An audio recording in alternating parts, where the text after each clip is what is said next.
Bonjour, morning brief du 9 novembre 2017.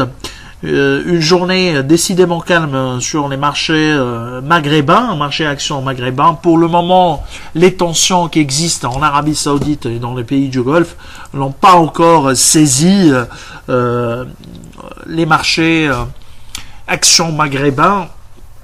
D'ailleurs, même les volumes sont très faibles, modestes, dans le cas de la bourse de Casa, notamment avec un volume qui est en progression par rapport à la séance de mardi, mais ça reste très faible à 77 millions de 77 millions de dirhams, dont 22 millions 7 sur Etisalat al-Maghreb.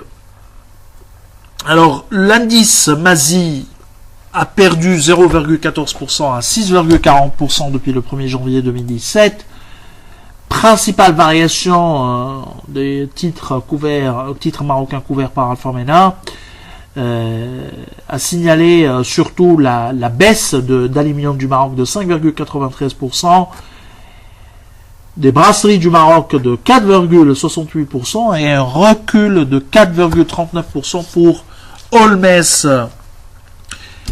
Alors, pas d'actualité pour le marché marocain. Pareil pour le marché action tunisien, il n'y a pas d'actualité. Donc, ce sont des journées calmes où il y a le flux d'informations, notamment des sociétés, et au point mort.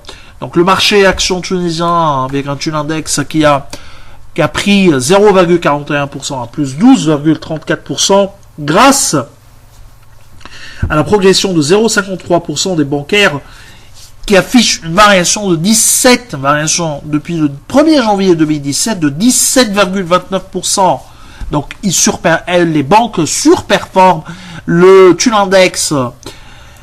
Alors les principales hausses de la journée, il y a Eurocycle qui refait surface et qui retrouve un peu des couleurs, regagne des couleurs, donc avec un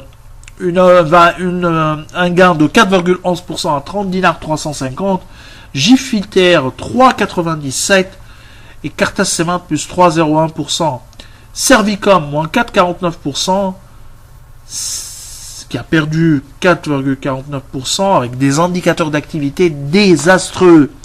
Servicom, faudra suivre de près l'évolution de sa trésorerie, de sa situation bilancielle. Deis Holding qui perd 3% à 16 dinars 490. Deis Holding, ils ont un problème, c'est qu'ils communiquent peu, mal, puisque on n'arrive même pas à avoir des états financiers consolidés semestriels. On a uniquement les états financiers individuels, et Deis Holding communiquent peu et mal. Alors, il y a également l'adjudication du 7 novembre. Les taux, surtout sur la ligne 2032, ont baissé. En ligne juillet 2032, selon le bulletin de Tunisie Clearing, le taux moyen pondéré était à 7,913, alors que sur la courbe des taux CMF, sur la ligne 2032, on est à 8,225. Et donc, réellement, il y a une perte de 30 points de base environ par rapport au taux moyen. Voilà, de 31 points de base par rapport au taux moyen affiché dans le bulletin de Tunisie Clearing. Alors, je répète encore une fois, il faudra suivre de près ce qui se passe en Arabie Saoudite. Un prix du baril à $100 mettra à genoux les finances publiques de l'État tunisien. Donc il faudra suivre de près la situation en Arabie Saoudite et croisons les doigts pour que